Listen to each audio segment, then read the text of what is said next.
Hello and welcome to yet another episode of This Week in Hollywood. We're on episode 9 now. I am, of course, your host, as always, Adam Robson, joined by my great co-host, Reese Wiegman. Hey, great to be in here spinning with you week in, week out, partner. Thank you very much. Always a pleasure to talk to you. And we have a big episode today on movie trailers, not so much on movie news that we are going to get into, but, of course, starting off, some movies that we've seen or plan on seeing. Very quick and short for me. I've not seen anything new, but tomorrow I'm seeing Asteroid City. I will have a review up on my channel very soon for that when I have seen it. Excited for it. Wes Anderson, as always. However, Reese has seen Asteroid City, and I want to know what you thought of it so far. I know you're not a huge Wes Anderson guy, so I was interested to see what you think. Yeah, I don't want to give away too much because I don't know how much I can say without kind of like leading your mind in a certain direction while you're watching it, and that's not what I want to do. So I will say I do think it is. I did like it. I had fun watching it. I liked it a lot more than I did watching French Dispatch, which I really did not enjoy. So much different experience in that, and I look forward to hearing your review and kind of really getting to dive into it next week a little bit after you've seen it. But anxious to hear your thoughts. Definitely. Yeah, I saw French Dispatch as well. I didn't hate it. I enjoyed it, but it's definitely not my favorite Wes Anderson. I much prefer Fantastic Mr. Fox, Grand Budapest Hotel. So glad to hear it is not so much French Dispatch, hopefully something more of his other movies. And then a movie you planned on seeing, I think you've got one. Yeah, No Hard Feelings comes out tomorrow. I guess, well, this podcast drops on Tuesday, so it'll have been out this past weekend. But I do think I'm going to see that. I've heard some good things. A buddy of mine got to see it early, and he was really high on it, really bullish about it. Yes, said it was like the comedy of the summer. Don't miss it. Like, comedies are back.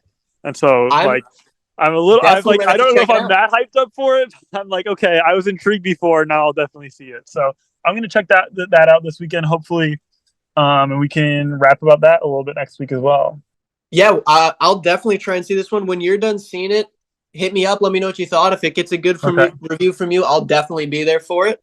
Cool. A movie we did cover actually a couple weeks ago with our trailers. So yeah, interested in that. And now to continue on with our movie reviews, we are in week 4 of the Mission Impossible Palooza right now, going into Ghost Protocol. Now, this is an interesting one, a very big turning point for the series, in my opinion. Great step up, I would think, from the last one. But before we get into that too much, I am going to put the time code on screen now for you guys to go ahead and skip ahead if you do not want to hear any of the spoilers. I'm sure we're going to touch on some of them in this review. It's kind of what you have to do. So go ahead, since I've seen it, as always, lead us off here. What did you think of Ghost Protocol? To me, this seems like, oh, this is what Mission Impossible wants to be. This is where they really got it figured out. This is where it really takes a turn. I mean, they really cook with this one. Like we said, I loved 1. 2 was a real curious departure, very 2000s. And then 3 seemed like they got back on track, seemed very much like a direct sequel to 1, to me anyway. And then this one is like, oh, okay, they kind of really hit their stride here. And I imagine this is really tonally and structurally kind of how they all go from here on out.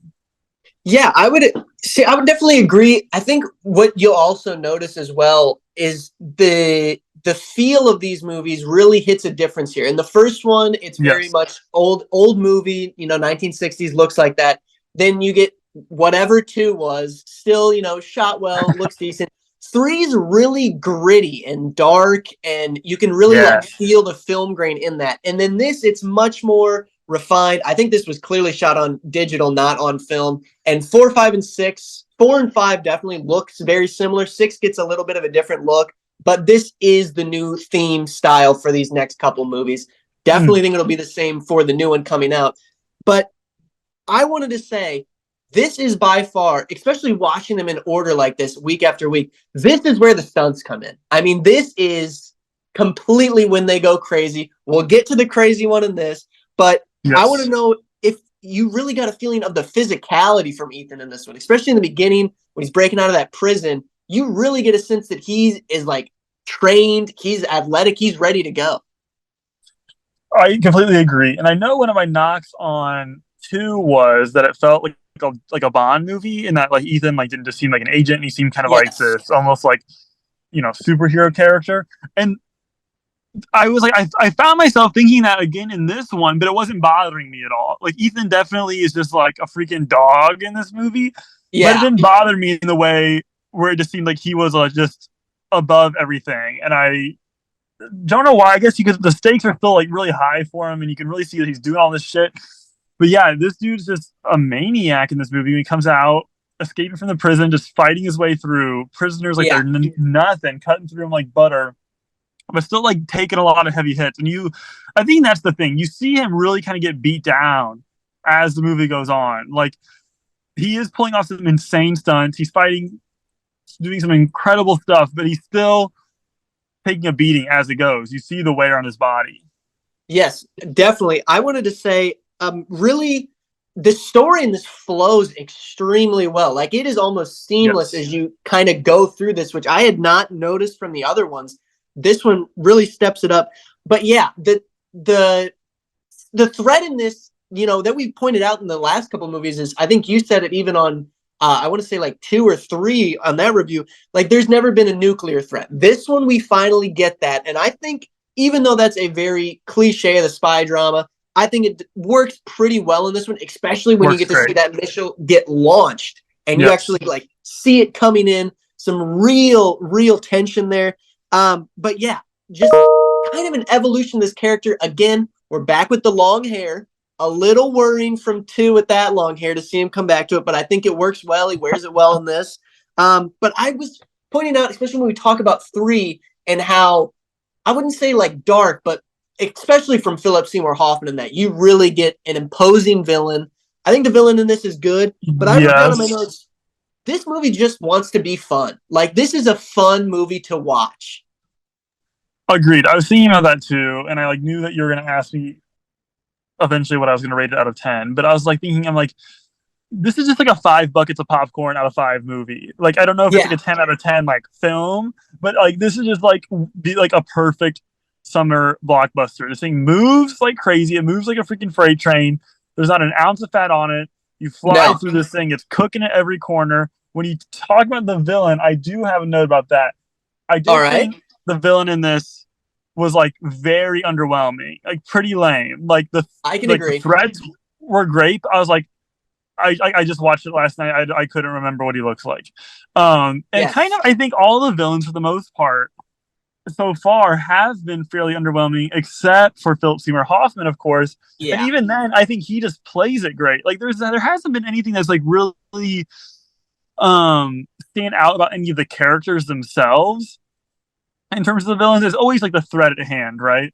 Yes. And I would agree that most of these movies, it is not the villain, it is their plot. Like I'm much more worried about him getting the nuclear launch codes, all of that, than anything the villain does. Yeah. Wanted to point out, I saw this a couple days ago, but I'm pretty sure, like you said, you can't remember the villain's face. In the final battle, I don't think he talked once, which is an odd choice. You'd think there'd be No. some back and forth, but it kind of makes sense because Ethan never really came face to face with this guy. They don't have a history together. So it makes sense. First, really quickly though, in that final fight, I loved when the villain he's like, okay, this dude's going to beat me in a hand-to-hand fight. I'm going to launch myself off of the top of this so there's no chance he can stop me. I thought that was an interesting choice, but really worked, I thought. And then another thing that I've always really hated in some of the more modern movies, especially after the Marvel franchise, is terrible, just put in comedy for no reason. But I think some of the jokes in this work pretty well. I agree. I think the chemistry as a whole between the crew is probably the best that we've seen in the series up to this point. Like this crew just gels so well together, and I had no idea that Jeremy Renner was in this movie, in this franchise, and so seeing him pop up, and he looked like so young, but I think he was at least 40 whenever this came out. But just seeing him, I guess, from the Marvel movies, he just looked so young in this. Yes, 100%. And obviously this did not happen, but this was supposed to be the introduction to William Brandt, Jeremy Renner, and then 5 was supposed to be the handing of the torch, and he was going to be the new lead of these, and Tom Cruise was going to I did know that. out I of had this role. heard about that. I totally forgot. I have heard that before. That's crazy. and then that is wild. Hawkeye got big, so he was, he had a Yes. reason to stay with the Marvel Universe, and he didn't take over. But yeah, this was the setting up of that, which, since we're getting into characters now, I think Brandt is a great addition to the team, and not only played really well, given a really good backstory that, and I want to hear your opinion on this, makes sense to get Julia out of these movies after Philip Seymour Hoffman kidnapped her. Yeah, I love that plot thread. That was really, really good stuff to have kind of lying underneath the surface of the main plot throughout the whole movie. And then obviously you figure out kind of all what happened towards the end. Yeah, that was really rich, especially now thinking about how he was supposed to get spun off into seeing all of his adventures from here on out. Interesting. Yeah, I love that. Also, Luther Stickle in it at the very end. Him and Tom Cruise are the only one in every single movie. Had to get him in here. I know. I was wondering that. Like, you said he was in every movie, and the whole time, like, when is this dude gonna like pop up? Is he gonna like Han Solo at the end and come save the day, or was like, what is he gonna do? And then obviously, they're drinking at the end. But small role. He does come back more in the later movies, so that's good. And let's get into, first of all, even though this movie moves into that action aspect and it's more focused on the stunts and, physical activities, the Kremlin scene in this is, I've got to say, and I said this last week too, I think, with breaking into the Vatican, it's done really well. It has genuine suspense in it, especially in that hallway scene with the projector. Oh my God. That's so cool. Like, I feel like that's where these movies excel. Like, just whenever they're having like some like cool gadget thing, and you can put it in some suspenseful moment like that. That's like what you want out of a spy movie, right? You don't need a bunch of just mindless explosions and chase sequences. Like, that's what we want. It's like some like cool gimmicky piece of tech. Stick it in some hallway and have Tom Cruise hiding behind a sheet in order to steal nuclear codes. Like, that's exactly that's what we want. And going on that point of the tech, this movie, none of the tech works. And I thought that was such an interesting aspect to put in a spy movie where you're expecting this big tech to always succeed, and it doesn't. They almost mess up on that screen. The climbing gloves fail. The masks fail. Everything just does not work. And I thought it was really interesting to put that and have your tech that you've relied on so much kind of work against your team almost. Right. And I think that was such a good move to show just how strong they are as agents and how they can adapt and how, the tech helps them, but they're not Batman. They don't need all these little gizmos to do their jobs. Like, it helps, but whenever like that goes out the window, then like the training just kicks in. And then there's so many times in this movie where Ethan just he gets put in some situation where they're like, we're going to be there in 3.5 minutes, but like we need to be there in 3. Ethan's like, well, it'll have to work. Like, we'll this has to work. Like, yeah, he's like, it just has to work. Like that's what we do. We just like make it work. And that I think was really perfect and emblematic of the franchise. Yeah. And I love your comparison there to Batman, where like, if you take Batman out of all of his gadgets, out of all of his suits, he still knows like martial arts to the point that he could beat up anyone. And in this, when your gadgets fail, Ethan just kicks in. He instantly tries to solve it with a new way. He just immediately goes all out to save whoever he needs to, do whatever he needs to. I think that works really well. And something else that works really well that I don't think I've noticed this every time I've watched this. Now going back at it with more of a movie review kind of eye and really digging in, I think the entire Dubai sequence might be some of the best action or just writing for action in general ever put on the screen. I mean, that is nonstop, foot on the gas through that entire sequence. Yeah, that was so exciting to watch. Like I said, like I know before I've said like my brain just turns off whenever there's action sequences, but like I was so dialed in for all of that.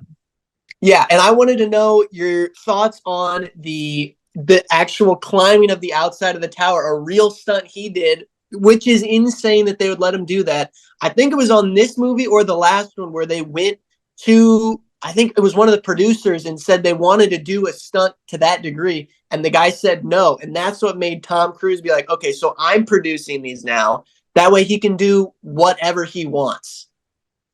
Yeah, it's just crazy that that happened, right? But that's like, Yeah.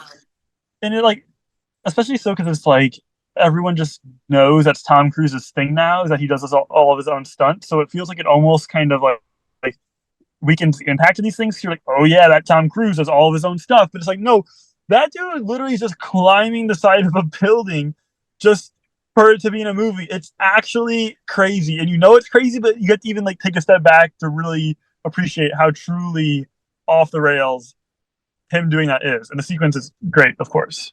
Yeah. And, you know, you get this idea that, yes, Tom Cruise is doing the stunts to just do these stunts and be crazy, but like, it's actually set up well. Like, it's not like, oh, let's just climb on a building because it'll look cool. There's a reason to it. And then oh my God, I saw this movie when it came out. This was the first movie of this series that I got to see when it was in theaters.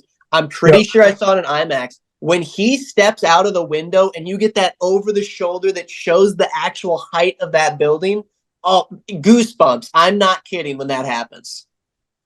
I know. And I was like trying to figure out how they filmed it exactly. They must like filmed it like the same people who like shot Free Solo, the documentary. Like Yeah. filming this, like, you know what I mean? Like, I can imagine how you'd film it if it wasn't real. But filming Tom Cruise actually like, on top of this building had to be like a fairly involved and complicated process. Oh yeah, I'm sure. I mean, I know I've seen some behind the scenes stuff, and there's obviously millions of wires on him so that he does not fall. But just knowing he's there, and yeah, the amount of stuff they probably had to remove, maybe even some digital camera trickery to make those shots like come together at certain points, really incredible stuff.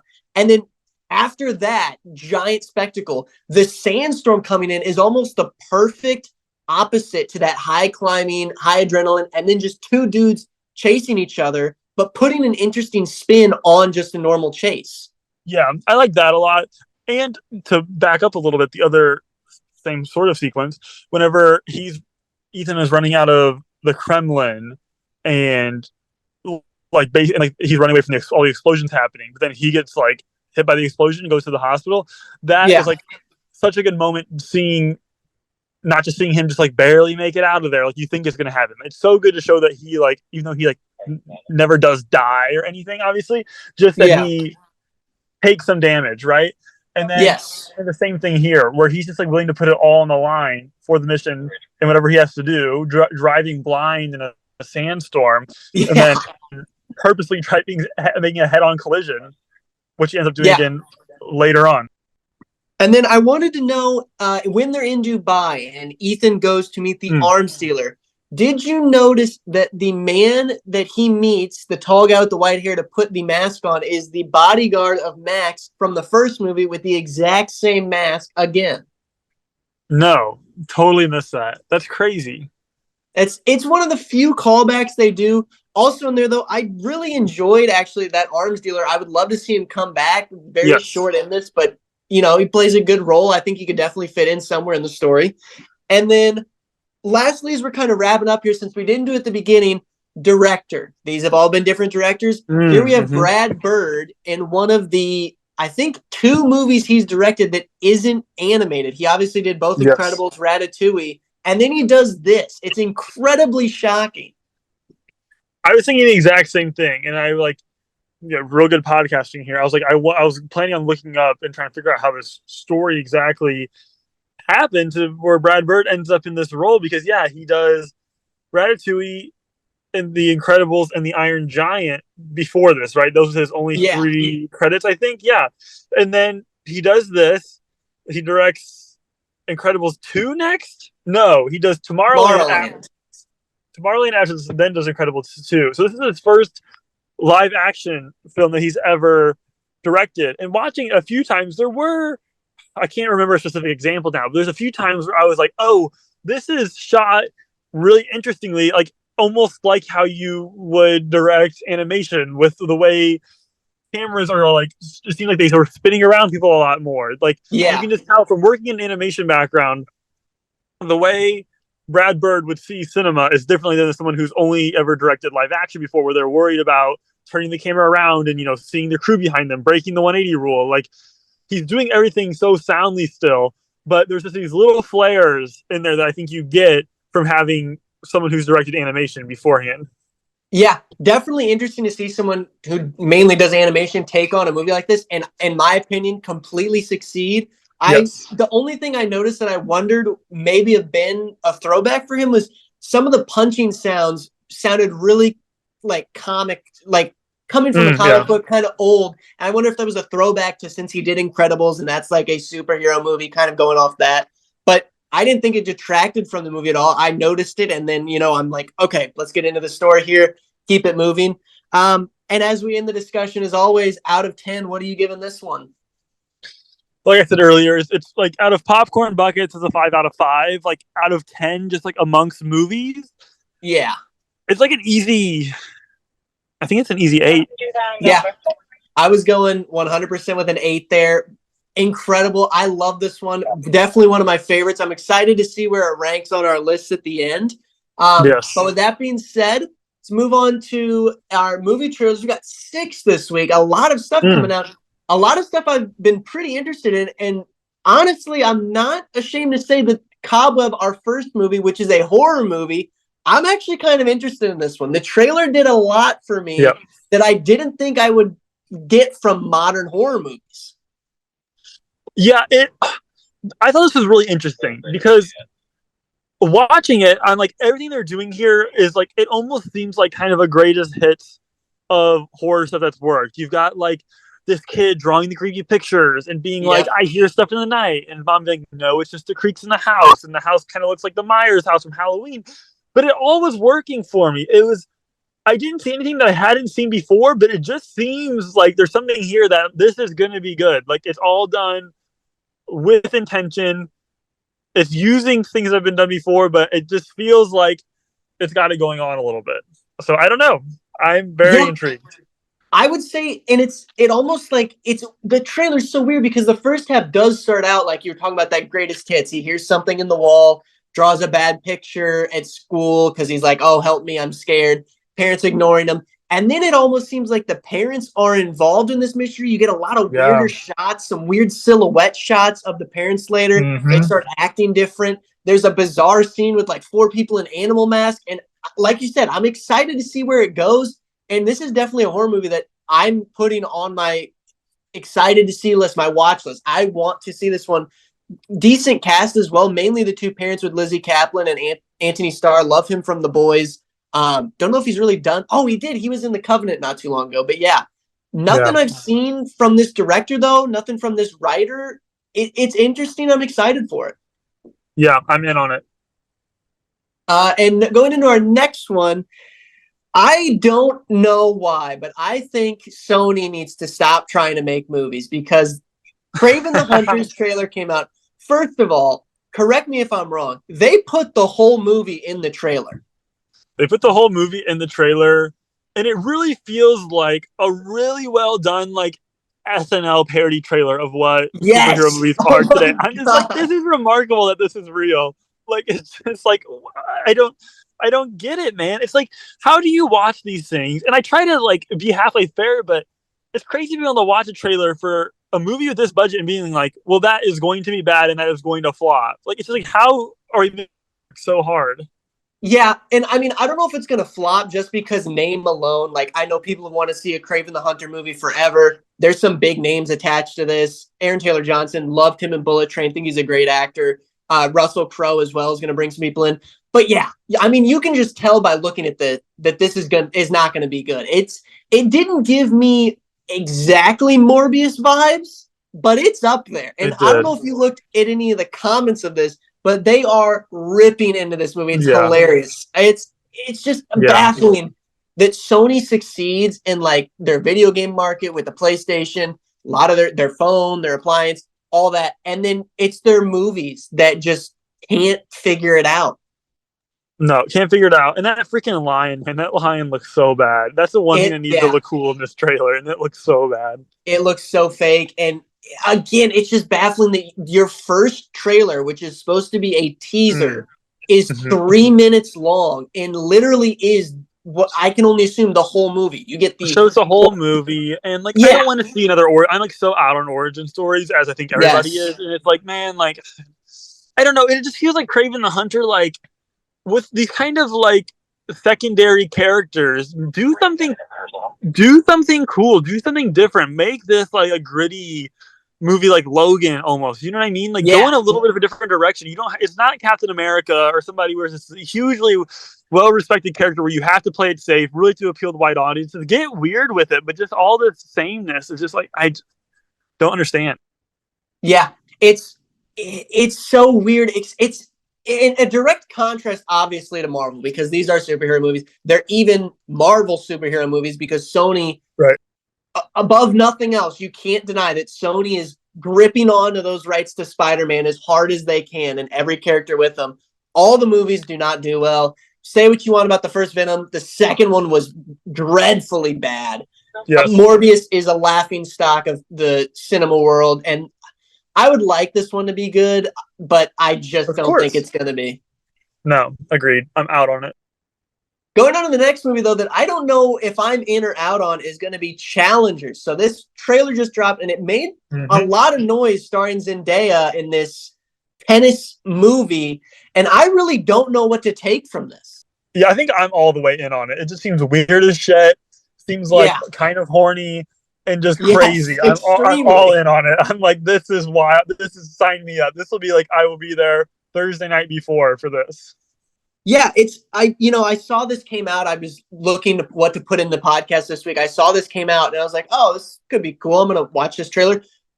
For like the first 40 seconds, I'm like, is this a weird romantic comedy over sexualized thing with Zendaya? And then as it goes on, it does get more interesting, moving into that like almost manipulation kind of aspect of the relationship between those two and his competitor in tennis.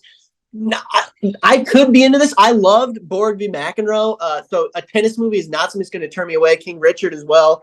It's just an interesting choice, especially with Zendaya being the only real noticeable name in this from me. Obviously, trying to bring in some of the younger generation with that, but I don't know anybody else. No director, no writer I'm not familiar with. So I'll definitely want to see some reviews of it when it comes out, but I could definitely be into this in this one.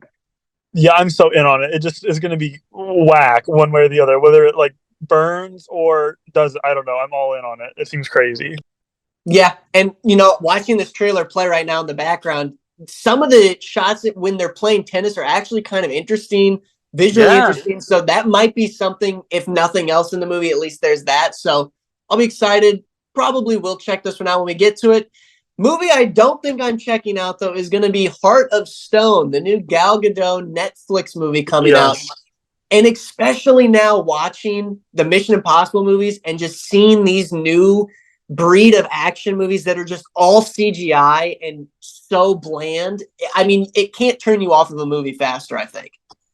Agreed. So out on this. It was like I watched the trailer and I don't remember anything from it. It seems like I've seen it a million times before. It seems like the most like this is what like if you want to show somebody what Netflix is like now, like this is like the trailer that you show them. Yes. And Gal Gadot, honestly, I've like lost so much stock on Gal Gadot lately. Just she was incredible in Wonder Woman because I think that's like the one role that she can play Yeah. because Diana in Wonder Woman is just like confused as to how to be a person because she doesn't Yes. understand the regular world, and also because every role Gal Gadot's in, she doesn't act like a person. So she works Yes. in Wonder Woman, but like when she's trying to just be anybody else, I'm like, who are you? Like, what are you doing? So I really liked Gal Gadot in Wonder Woman and thought she was going to be awesome, but I don't think she's acted in anything and given like a good performance in anything besides Wonder Woman. Yeah, I can't think of anything else. Obviously, she was in a very early Fast and the Furious movie. Yes, And she was if I'm not mistaken, pretty small role in that though. Nothing really big to correct. go off. And then yeah, Wonder Woman comes out. She's great in that. And then I don't know whether to place it on her acting and just her as an actress, if that's what moved it away, or if there's definitely got to be some reasoning also with the writing of those movies as the DC movies just started to go down a drain. And then Wonder Woman 2 came out and everyone's like, okay, so that Wonder Woman 1 was a fluke. And then now to just her being in a very generic action movie, it's an odd choice in my opinion. But yeah, I'm completely out on this one. Mm-hmm. It sounds like you're the same. We do have some stuff to talk about Netflix later on in the show with our general movie news. But now we're going into two movies that I just saw the trailers of today, right before we hopped on a call. I saw the trailers for these. I'm actually, I think, 100% in on both of these. First one being Dumb Money. Yep. That's going to be with Paul Dano, and it is about the stock market manipulation, I guess you could say, with Yeah. the GameStop stock. And I'm incredibly interested in this one. I am too. Was very in on this one. This gave me a lot of the same feel as Blackberry did, and I loved Yes. Blackberry. And this is like, again, this is such a crazy thing that happened. The manipulation with GameStop, and this when Dogecoin was happening and really hot. That was just like a really crazy time. So I definitely think that it deserves like a time capsule being made for it. I don't know, even in like 5 years, how long this movie will be relevant. It's just going to date itself basically immediately, and I don't think this is like a big enough blip in history that it'll have any significance down the road. But for like right now, I think yeah, great. I'm in on it. Yeah, I think 100%. It's definitely one of those movies which I think this is going to do pretty well in this aspect where like a big event happens and then they make a movie for it. But usually it gets like pushed back, delays, reshoots. And then by the time the movie comes out, the original event is like so far out of pop culture, out of everyone's memory that it doesn't make sense. I think this one's really well made in aspect to how long it's been since the GameStop Mm-hmm. entire thing happened with their stock. But even beyond that being an interesting topic, the cast in this is insane. First of all, obviously Paul Dano. Then we have Pete Davidson, Seth Yep. Rogen, Yep. Vincent D'Onofrio, Sebastian Stan, Nick Offerman, Dane DeHaan, and Anthony Ramos from the newest Transformers. Shailene Woodley as well. I haven't seen her in anything in a long time. Just an insane amount of people. Director as well, I don't know if you've heard, is Craig Gillespie, who did I, Tonya, which I thought was a very good movie. Mm-hmm. Mm-hmm. So incredibly interested in this one. Again, going back to what you said, though, this and our next movie reminded me a lot of Blackberry, like to a shocking amount. And I'm wondering if that was intentional or if there's just, it's too soon from when Blackberry came out. I don't know if you could create a movie with the intention of mimicking Blackberry. Yeah, I was wondering what was going to happen with all this. I had the same feeling, and I'm not. This one didn't like grab me as much because it has felt so much like it just kind of feels like a lesser Blackberry in air. Not to say that it won't end up being good. I'm not like abhorrently against it, but yeah, these like little biz picks or whatever you want to call them coming out. Yeah. I know the whole Beanie Baby story. I don't know if I'm quite as gripped by it, but who knows? I didn't think that Blackberry was going to rock my socks either. So Yeah. Hopefully this one does well. Interested in Dumb Money. And then our final movie is The Beanie Bubble. yeah, I didn't realize there was such a craze over Beanie Babies, but yeah, there is. there apparently was. And this movie, first of all, right out of the gate, Zach Galifianakis looks crazy. Yes, like No, insane. no beard. And as the trailer goes on, you really get the idea that he's going mad with power or craze trying to run the company. Excited to see that. Elizabeth Banks as well in this. Great choice, in my opinion, for your two. I'm assuming the two leads in this. But yeah, Yeah, really interesting. Again, this corporate money manipulation kind of movie that is becoming more and more popular, especially with Blackberry. Yeah, I'm interested in this one as well. Don't know a lot about it. So I think I'm actually not going to even look into the whole Beanie situation and just learn it from the movie. yeah, that's a good way to approach it. Yeah, because I mean, there's like some crazy kind of shit that went down with Beanie Baby. So if you don't know the story, yeah, I think ride the movie and learn it from there. Yeah, I don't know how I feel as much about this one. Doesn't grab me as much as the GameStop one does. But it'll be interesting to see what keeps happening with these because I think they're really going to keep pumping all these out because there's so many crazy business stories out there, Yeah. and it seems like they're doing pretty well right now in theaters. So I expect to see a lot of these get hammered out. Yeah, 100%. Going into our last section, general movie news, and our last topic for the day is there has been a new announcement for Academy Award rules. Now, I want to know, have you read this one yet? Yes. I have read Okay, it. so for those who don't know, previously, if you wanted to be considered for Best Picture at the Academy Awards, you had to run a theatrical release for at least 1 week in one of 6 U.S. cities. It was Los Angeles, San Francisco, New York City, Chicago, Atlanta, and I think was Miami is the last one. That sounds right. 6 big movie cities.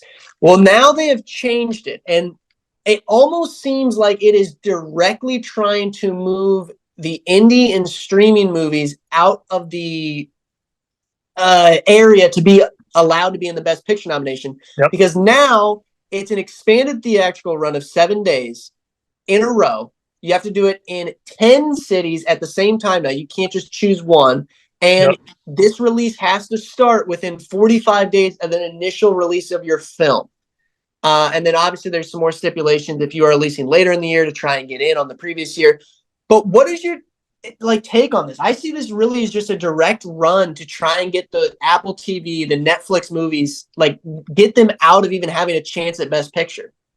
Yeah, I think it's just we're just driving.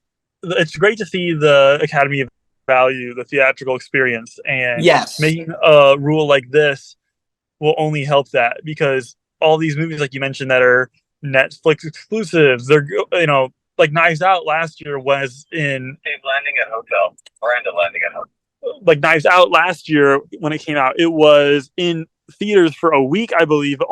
Maybe only LA and New York. I'm not sure exactly where it was all at, but it would not have qualified under the new rule. So now these movies, if they want to be contenders, like Coda that won from Apple 2 years ago, like that'll have to play in theaters for at least a week everywhere, for at least 10 cities. I think it's great. It's good to see the Academy back into the theatrical experience, especially after so many streaming services have really tried to disassemble that. Yeah, and I would say, kind of on your point, I didn't even think about this, but putting these streaming movies in theaters as well, or forcing them to be in there, could actually give them like a boost, because, there's so many things to watch on streaming now. How do you know what to watch? If they're specifically putting one in theaters now, you might be more motivated to go see that. But yeah, going back to the Knives Out sequel, Glass Onion, that was out for a week. And fortunately, living close to St. Louis, and obviously you in LA, there's a big theater here, as I'm sure there's many in LA, where you can watch these Netflix movies. They ran it for, I think, 2 or 3 weeks up here. But for, smaller cities or people that are far away from a big city, you're not going to get that chance. And I do feel this will help. But again, 10 cities, it's not going to get as big of an outreach. It is interesting, though, to see the Academy changing rules. But on this one, I was surprised, because I thought after the whole debacle last Academy Awards with Andrea Riseborough's nomination, I thought they would go for something like that over this first. Yeah, it's really interesting. I didn't see it coming, but I mean, we'll take it. We'll take any step in the direction of the theatrical experience. I'm all about it. So we'll take it. Yes, it does feel a little out of left field though, but a win's a win. And that is going to be the wrap up for the episode this week. Next week, we'll be doing, of course, Mission Impossible Rogue Nation, the 5th one in the series. Big move here, because this is going to be with director, I'm forgetting his name right now, Christopher McQuarrie. There it is. Yep. And he is going to take over, because after 5, he also does 6, and he is doing 7 later this year. So it'll be interesting to revisit and see, what his staples are and where he goes. He also wrote Top Gun Maverick with Tom Cruise, so they've clearly established a good relationship. Excited for that. Want to thank all of you guys for tuning in, and of course, thank you to Reese for joining me as always. Of course, happy to be here. Good episode. And if you guys want to add to the discussion at all, feel free to leave a comment below. I love reading what you guys have to say. If you enjoyed this video, consider dropping a like. And if you want to stay up to date with the content, please consider subscribing. And as always, I will see you guys next week. Peace.